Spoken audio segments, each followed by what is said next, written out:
Ayan guys, ayan, gagawa na naman tayo ng sambusa with meat and egg. Ayan.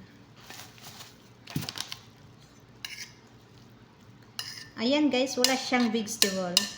Ayan. Kasi ayaw ng mga alaga ko na may vegetable. Ayan. Meat lang siya at saka egg.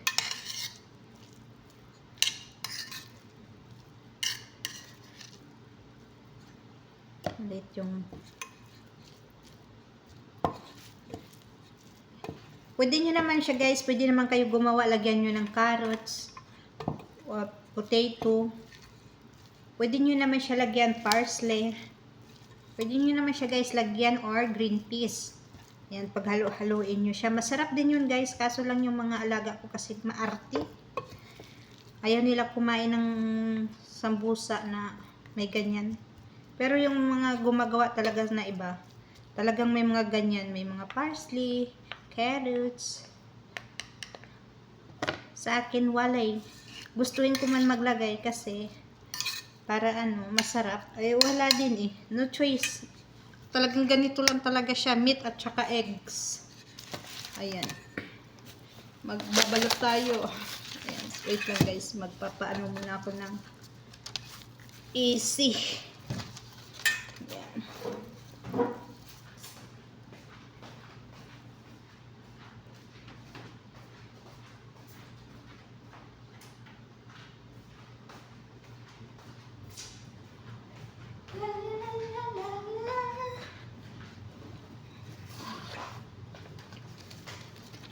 Start na naman. Tapos na ako sa cheese. Dito na naman tayo sa meat. Ayan. Kailangan natin makarami. Pagkatapos na naman ito guys, gagawa na naman tayo ng soup or shorba. Ayan. Para ma-press kasi siya guys, kailangan siyang ice bago siya i-travel para hindi masira ang ating kakainin, ang ating ipapadala.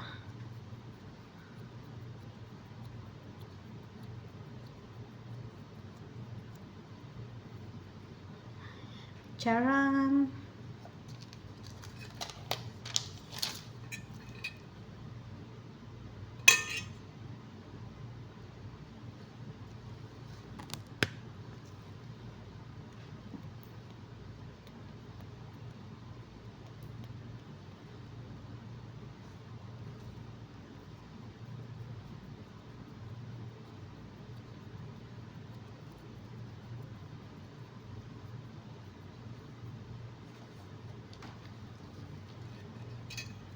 Soft yung ating maganda yung ating dough kasi malambot.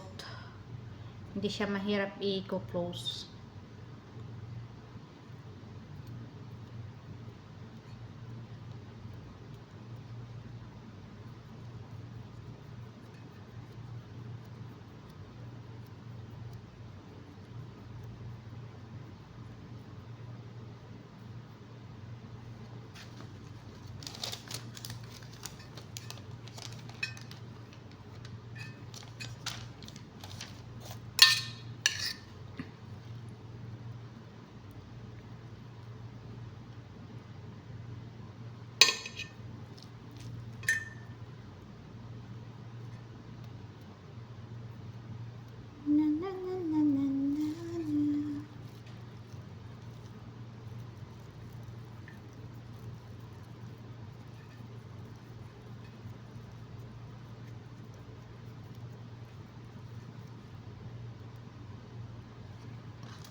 Ayan.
Diyan.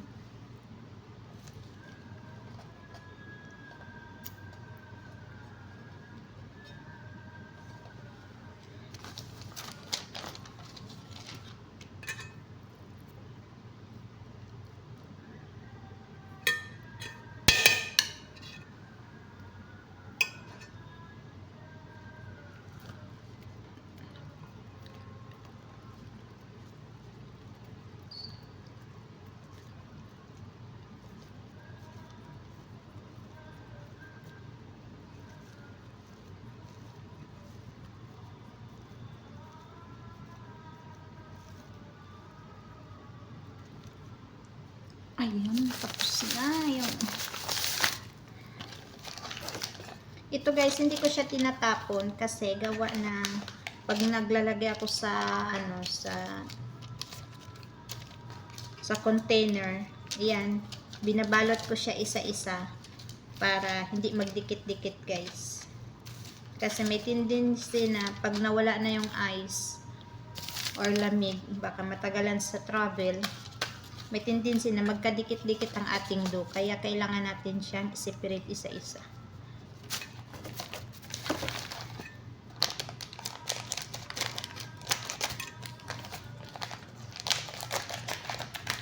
Napakaganda ito guys ng dough na to. Ayan.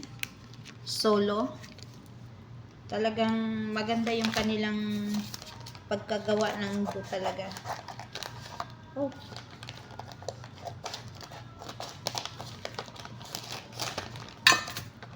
Muntik na masira. Hindi na control yung ating ano.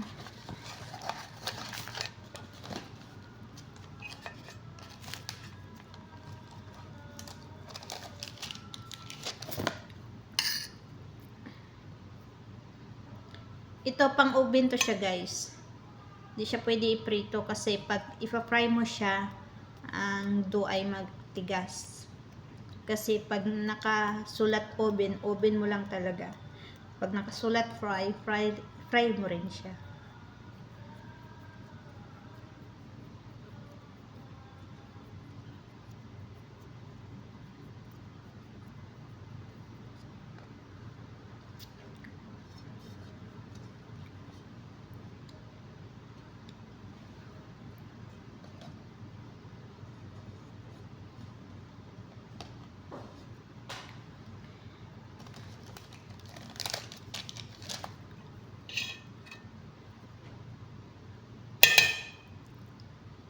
Ginisa ko lang to guys sa ano, sa sibuyas, bawang, ayan.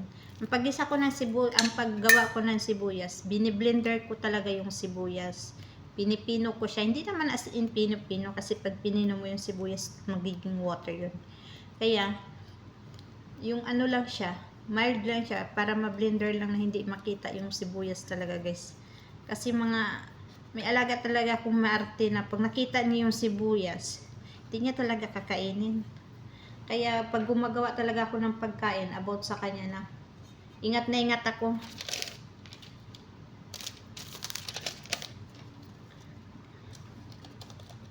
Kasi nga yan nga yung attitude niya, ayaw niyang kumain. Kailangan yung mga spicy na ilalagay mo, hindi nila makita.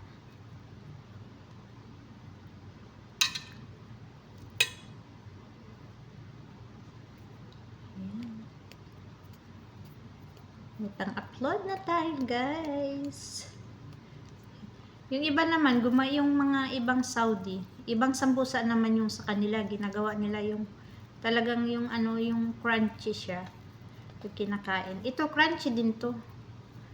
Kaso lang yung meron silang ano na, iba-iba kasi yung ano nila. Yung gusto nilang kainin. Hindi kasi lahat ng Saudi ay pare-pare yung kinakain.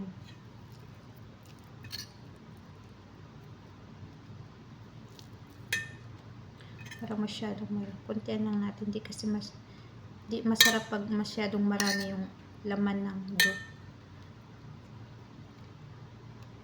la la la la la. Dudu. Yeah.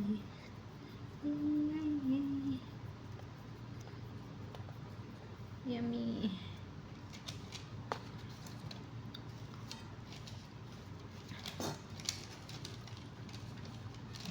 Tapos ilagay muna natin sa freezer, saka natin ita-transfer. Ngayon is Wednesday, bukas pwede na natin i-transfer sa container. Ayan ko lang muna siya mag-ice. I-press ko muna siya.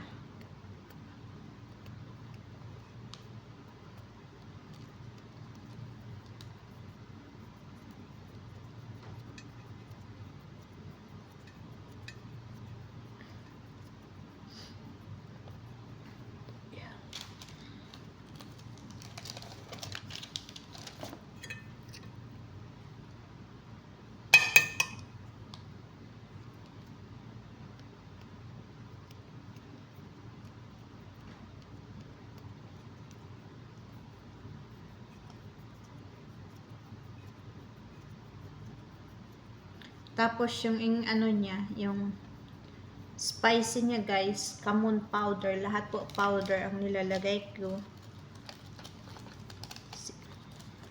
Tapos nilalagyan ko siya ng kusbara, parsley, at saka yung sa sea salt na ano, na lemon salt, para yung amoy ng kambing, kasi ginagamit ko dito ay giniling na kambing. Ayan guys, thank you for watching. Ayan.